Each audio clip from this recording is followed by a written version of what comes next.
Hello friends, welcome to my channel.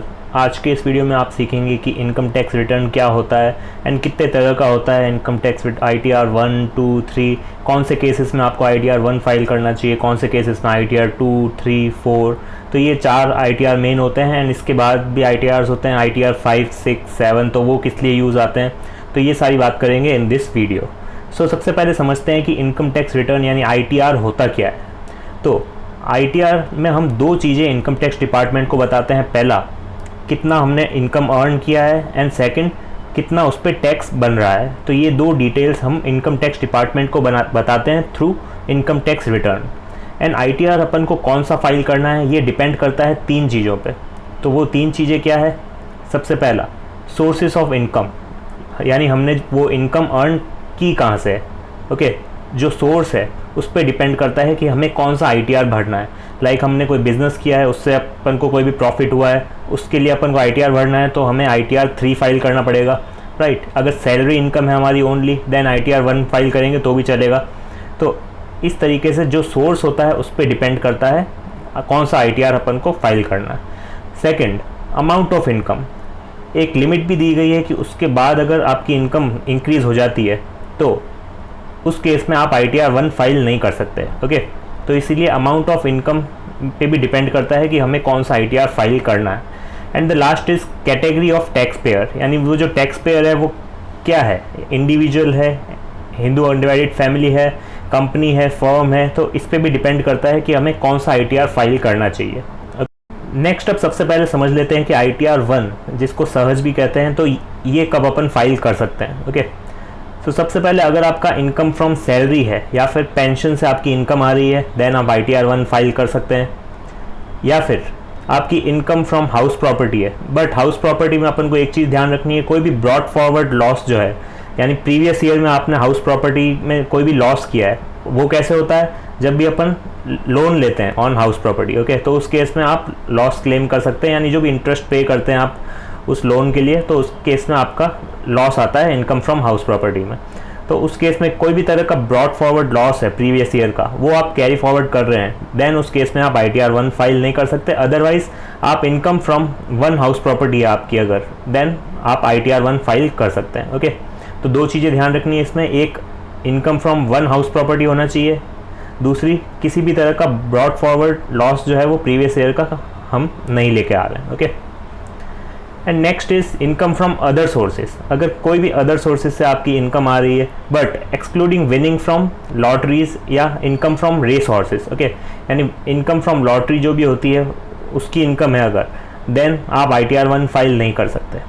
Okay, other than income from lottery और horse races, इसके अलावा कोई भी अदर सोर्सेज की इनकम है, देन उस केस में ITR 1 आप फाइल कर सकते हैं। And the last is agriculture income, but only up to 5000। याद है मैंने कहा था कि इनकम आपकी कहाँ से आ रही है उस पर डिपेंड करेगा एंड अमाउंट ऑफ इनकम पे भी डिपेंड करेगा। तो अमाउंट ऑफ इनकम यहाँ पे काम आ रही है, because agriculture income up to 5000 है, then only you can file ITR 1। Okay, उसके बाद अगर इंक्रीज हो जाती है एग्रीकल्चर इनकम आपकी 5000 से ज़्यादा, देन उस केस में आप ITR 1 फाइल नहीं कर सकते। तो अभी तक अपन ने समझ लिया कि ITR 1 अपन कब फाइल कर सकते हैं, राइट। अब समझते हैं कि ITR 1 कब फाइल नहीं कर सकते हैं। ओके, तो जस्ट अपन इसका रिवर्स ही पढ़ेंगे। जैसे एग्रीकल्चर इनकम दे रखा था अप टू 5000 ITR 1 फाइल कर सकते हैं, तो उससे ज़्यादा होगी तो अपन फाइल नहीं कर सकते, राइट। तो इसी तरीके से एक लिस्ट है, तो लिस्ट अपन देखेंगे, एकदम ईजी सी है, बट एंड में आपको एक चार्ट के थ्रू ITR 1, 2, 3, 4 एकदम ईजिली समझ में आ जाएगा।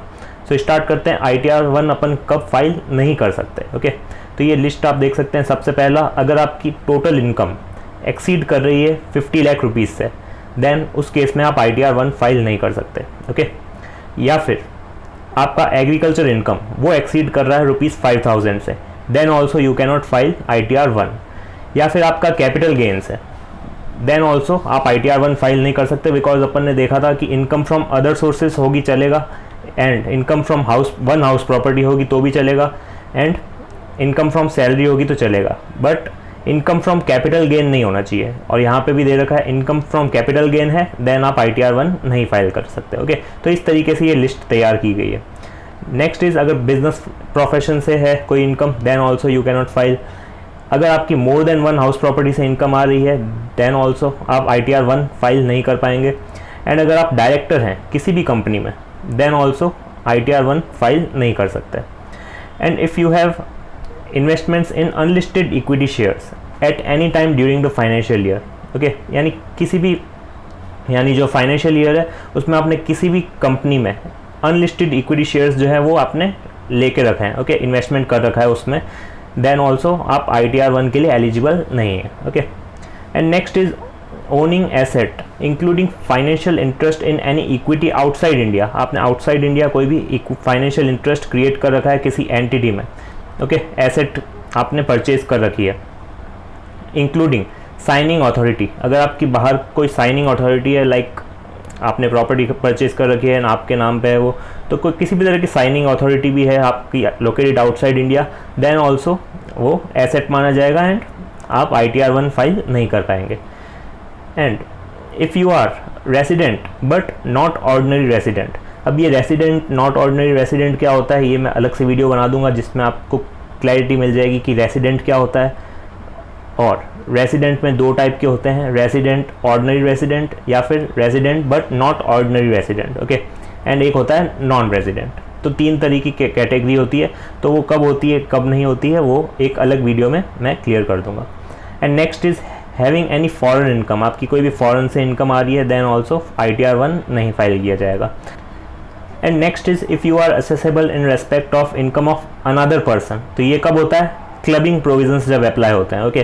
तो इसके लिए आपको नॉलेज होनी चाहिए क्लबिंग की, बट इतना डिटेल में जाने की ज़रूरत नहीं है। इसमें अपन को ये क्लियर रखना है कि ITR 1 कब फाइल करना है एंड कब नहीं, ओके।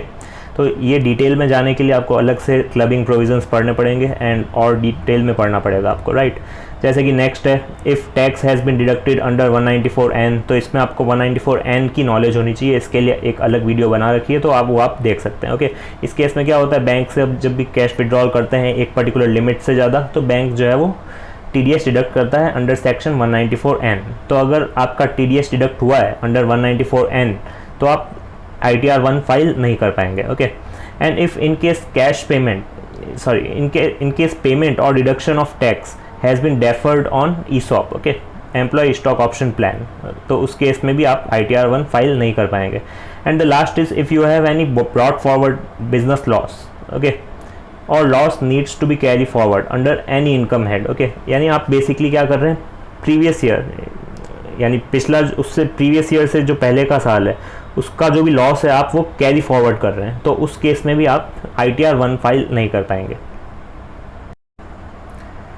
तो अभी तक अपन ने पढ़ लिया कि ITR 1 अपन को कब फाइल करना है एंड कब फाइल नहीं करना है, सिंपल।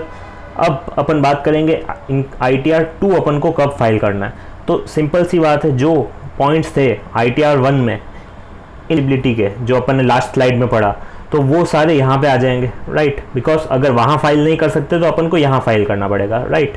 तो सबसे पहला इनकम फ्रॉम सैलरी पेंशन होगा, चलेगा, इसमें भी इनकम फ्रॉम हाउस प्रॉपर्टी चलेगा, बट इसमें देखो 1 हाउस प्रॉपर्टी नहीं लिखा हुआ, बिकॉज अगर 1 हाउस प्रॉपर्टी है देन आप ITR 1 फाइल कर सकते हैं, बट अगर एक से ज़्यादा हाउस प्रॉपर्टी है उससे आपको इनकम जनरेट हो रही है देन आपको ITR 2 फाइल करना पड़ेगा। इसलिए यहाँ पे भी हाउस प्रॉपर्टी आया एंड इनकम फ्रॉम सैलरी भी यहाँ पे आएगा, तो अपन कंबाइन करेंगे। बिकॉज अगर किसी की 2 हाउस प्रॉपर्टी से इनकम आ रही है एंड उसकी भी तो सैलरी आ सकती है, तो डेट्स वाई यहाँ पे सैलरी भी इंक्लूड है, okay.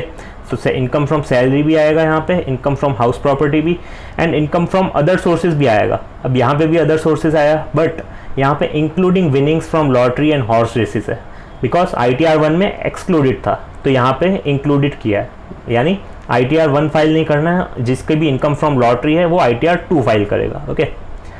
And if you are individual director in a company, अब ITR 1 में क्या लिखा हुआ था कि अगर वो डायरेक्टर है किसी भी कंपनी में देन ITR 1 फाइल नहीं कर सकता, तो अब वो ITR 2 फाइल करेगा, okay. And if you have any investment in unlisted shares, right, same वही पॉइंट से रिपीट किए गए हैं। अगर वो resident but not ordinary resident है या फिर नॉन रेजिडेंट है, ओके, तो वो ITR 2 फाइल कर सकता है। And income from capital gains है उसका, देन ऑल्सो वो ITR 2 फाइल करेगा, 1 नहीं कर पाएगा, बिकॉज 1 में क्या था, only salary, income from 1 house property and income from other sources but excluding winning from lottery and horse races, right. And उसमें क्या था कि ओनली ऑर्डिनरी रेसिडेंट है वो इनकम ITR 1 फाइल करेगा, बट यहाँ पे नॉट ऑर्डिनरी रेसिडेंट है जो और नॉन रेजिडेंट है वो भी ITR 2 फाइल कर सकता है। अगर कोई फॉरेन इनकम है then also you can file, अगर कैपिटल गेन है then also you can file. Agriculture income 5000 की लिमिट थी ITR 1 में, एंड ITR 2 में अगर उससे ज़्यादा है तो ITR 2 आप फाइल कर सकते हैं। ओके, अगर कोई एसेट अपन ने ओन करके रखा है outside India then ITR 2 eligible है आप। अगर आपका टैक्स डिडक्ट हुआ है 194N में, यानी बैंक ने आपका टैक्स डिडक्ट किया है कैश विड्रॉल के केस में, देन उस केस में ITR 2 एप्लीकेबल होगा। इन केस पेमेंट और डिडक्शन ऑफ टैक्स ESOP वाला, देन उसमें इनएलिजिबल था, यहाँ पे एलिजिबल है। And if you have any brought forward loss then आप ITR 2 फाइल करेंगे, ITR 1 फाइल नहीं कर पाएंगे। ओके, अब यहाँ ITR 1 एंड ITR 2 इन दोनों में आपने एक कॉमन पॉइंट देखा होगा कि दोनों में ही बिजनेस इनकम नहीं है। ओके, यानी इनकम फ्रॉम बिजनेस या प्रोफेशन नहीं है। देन इससे अपन को एक चीज़ पता लगती है कि ITR 1 एंड 2 ये दोनों ही अपन फाइल नहीं कर पाएंगे अगर अपनी कोई भी बिजनेस इनकम है। ओके, बिजनेस या प्रोफेशन से अगर अपनी कोई भी इनकम है देन ITR 1 या 2 अपन फाइल नहीं कर पाएंगे। सिंपल। तो यहाँ इस स्लाइड में यही मैंने एक्सप्लेन कर रखा है कि ITR 1 एंड 2 जो है ये आप फाइल नहीं करेंगे अगर आपका कोई भी बिजनेस या प्रोफेशन से इनकम है। ओके, तो ये यहाँ पे दे रखा है कि this return form should not be used by an individual जिसकी इनकम असेसमेंट ईयर 2023-24 में इंक्लूड है क्या, बिजनेस या प्रोफेशन से। ओके, या तो बिजनेस से या प्रोफेशन से। प्रोफेशन मतलब डॉक्टर हो गया, इंजीनियर हो गया, राइट, जो कंसल्टेंसी प्रोवाइड कराते हैं, किसी भी तरह का प्रोफेशन, चार्टर्ड अकाउंटेंट हो गया, तो ये सब जो भी कंसल्टेंसी प्रोवाइड कराते हैं इससे जो इनकम होती है वो भी PGBP में आती है, यानी इनकम फ्रॉम बिजनेस या प्रोफेशन। ओके, तो उस केस में आप ITR 1 या 2 फाइल नहीं कर पाएंगे, उस केस में आपको ITR 3 या फिर 4 फाइल करना पड़ेगा। अब ITR 3 या 4 क्या होता है वो अपन आगे देखेंगे। ओके, तो अब ITR 3 की बात करते हैं कि ITR 3 आप कब फाइल कर सकते हैं। तो सबसे पहला, अगर आपका बिजनेस या प्रोफेशन से कोई भी इनकम है देन आपको 1 या 2 देखना ही नहीं है, बिकॉज उसमें आप एलिजिबल होंगे ही नहीं। ओके, बिजनेस या प्रोफेशन से आपकी अगर हल्की सी भी इनकम है देन ऑल्सो आपको ITR 3 या 4 एप्लीकेबल होगा। ITR 1 या 2 आप फाइल नहीं कर सकते। Next, if you are individual director in a company then ITR 3, बिकॉज यहाँ पे क्या है, डायरेक्टर अगर आप हैं देन आप ITR 2 भी फाइल कर सकते थे, बट यहाँ पे बिजनेस प्रोफेशन भी इंक्लूड हो गया, राइट। बिकॉज हो सकता है ना कोई भी पर्सन बिजनेस या प्रोफेशन से इनकम जनरेट कर रहा है और वो डायरेक्टर भी है, देन उस केस में वो ITR 3 फाइल करेगा, right. And next is if you have investments in unlisted equity shares, same points है वही। एंड रिटर्न में include income from house property, salary, income from other sources, सब हो सकते हैं। बस इसमें एडिशनल पॉइंट क्या है, बिजनेस एंड प्रोफेशन भी ऐड हो जाएगा, बिकॉज जो पर्सन बिजनेस कर रहा है हो सकता है वो पार्ट टाइम में सैलरी भी अर्न कर रहा हो, राइट, उसकी इनकम फ्रॉम हाउस प्रॉपर्टी भी हो, इनकम फ्रॉम अदर सोर्सेज भी हो, तो कुछ भी हो सकता है। तो इसीलिए वो सब भी ITR 3 में आपका एक साथ आ जाएगा। ओके, एडिशनल पॉइंट क्या है इसमें, बिजनेस या प्रोफेशन। ओके, यानी ये जो है ये एडिशनल पॉइंट है ITR 3 का।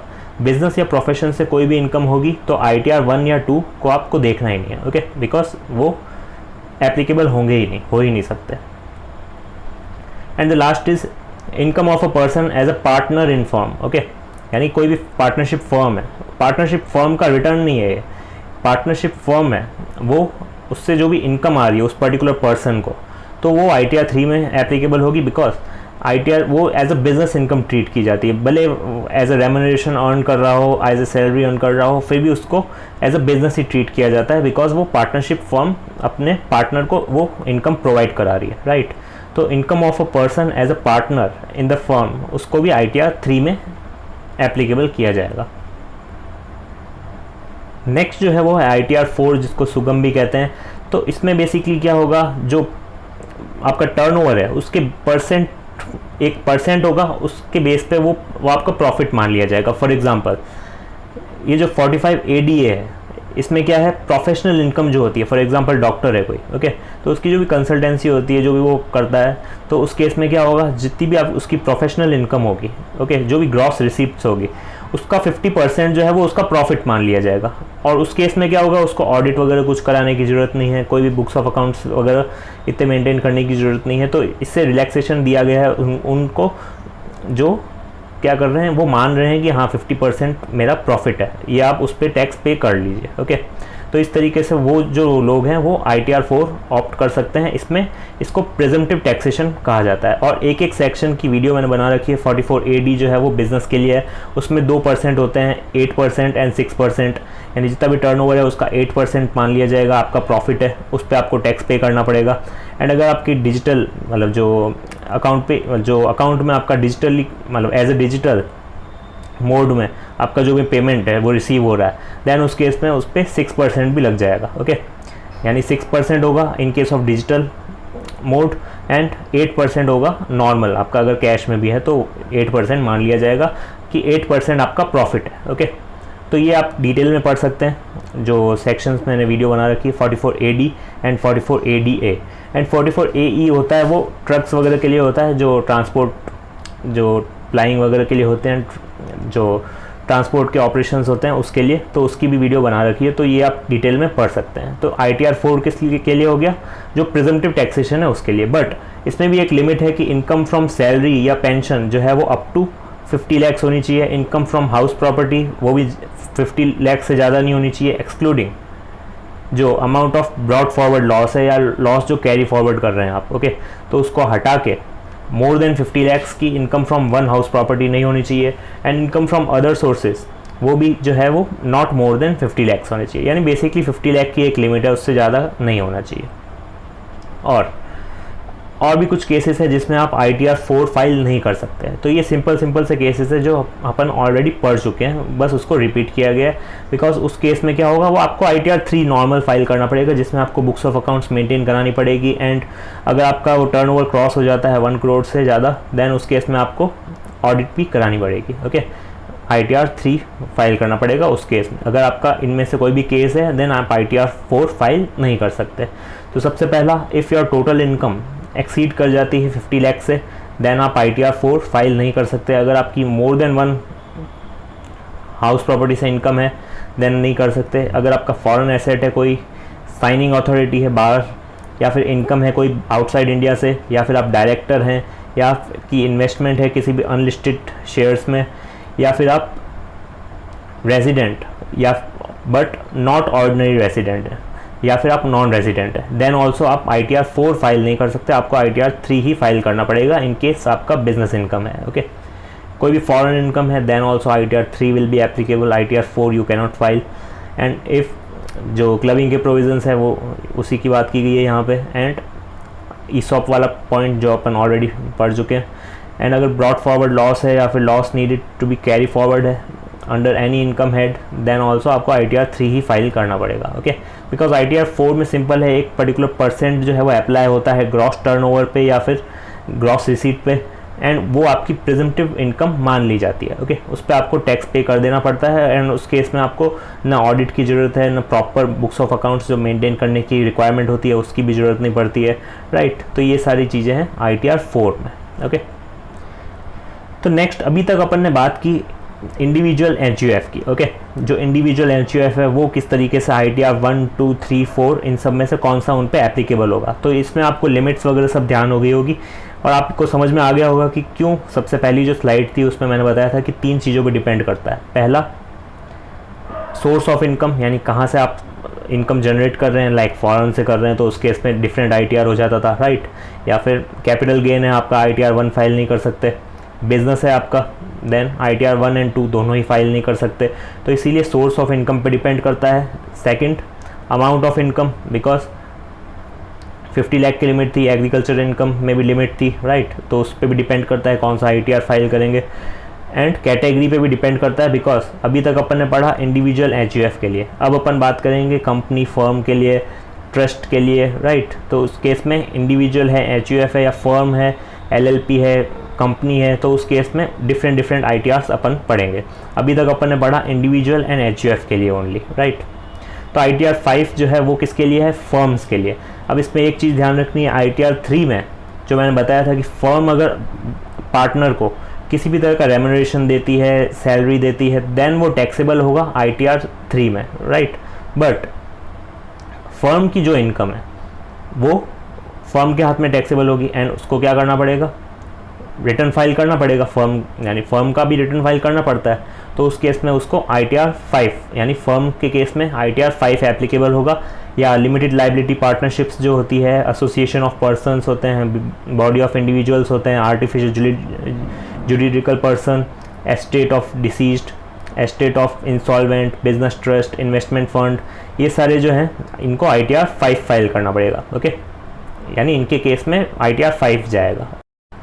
नेक्स्ट अब बात करते हैं ITR 6 जो कि है कंपनीज़ के लिए। Okay, but companies other than जो क्लेम कर रही है एग्जाम्पशन सेक्शन 11 में, बिकॉज सेक्शन 11 किस चीज़ का है?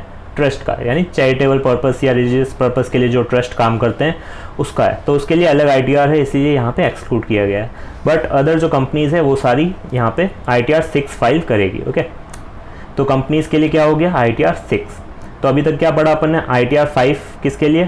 Firms, LLP, AOI, BO association of persons, AOP, BOI उसके लिए, एंड ITR 6 कंपनीज़ के लिए, एंड ITR 7 जो है वो ट्रस्ट, पॉलिटिकल पार्टीज़ या फिर जो साइंटिफिक रिसर्च ऑर्गेनाइजेशन होती है, न्यूज़ एजेंसीज़ होती है, उसके लिए ITR 7 दे रखा है। ओके, तो ये आपको ध्यान रखना है कि ITR 1, 2, 3, 4 किसके लिए था? इंडिविजुअल HUF के लिए। बट ITR 5 जो है वो फर्म, LLP, AOP, BOI के लिए, ITR 6 कंपनीज़ के लिए, ITR 7 ट्रस्ट, पॉलिटिकल पार्टीज़ के लिए। ओके, तो ये है सिंपल। सबसे मेन जो है वो है ITR 1, 2, 3, 4, एंड मेनली सारे लिमिट्स या पॉइंट्स जो है वो ITR 1, 2, 3, 4 में ही है। ओके, तो 1, 2, 3, 4 आपको क्लियर होने चाहिए एकदम। एंड उसके लिए यह चार्ट आप देख सकते हैं जिससे आपको एक ओवरव्यू मिल जाएगा कि अपन ने जो भी पढ़ा अभी तक।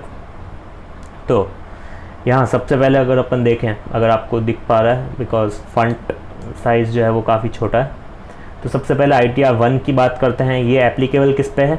इंडिविजुअल HUF पे, but resident. Okay, only resident, because अगर नॉन रेजिडेंट हो गया देन उस केस में ITR 2 फाइल करना पड़ेगा, ITR 1 से काम नहीं चलेगा। तो यहाँ पे रेजिडेंट के लिए है। एंड सैलरी जो है वो यहाँ पे आ जाएगी, चलेगा, बिकॉज सैलरी तो ITR 1, 2, 3, 4 सब मतलब चारों में आएगी।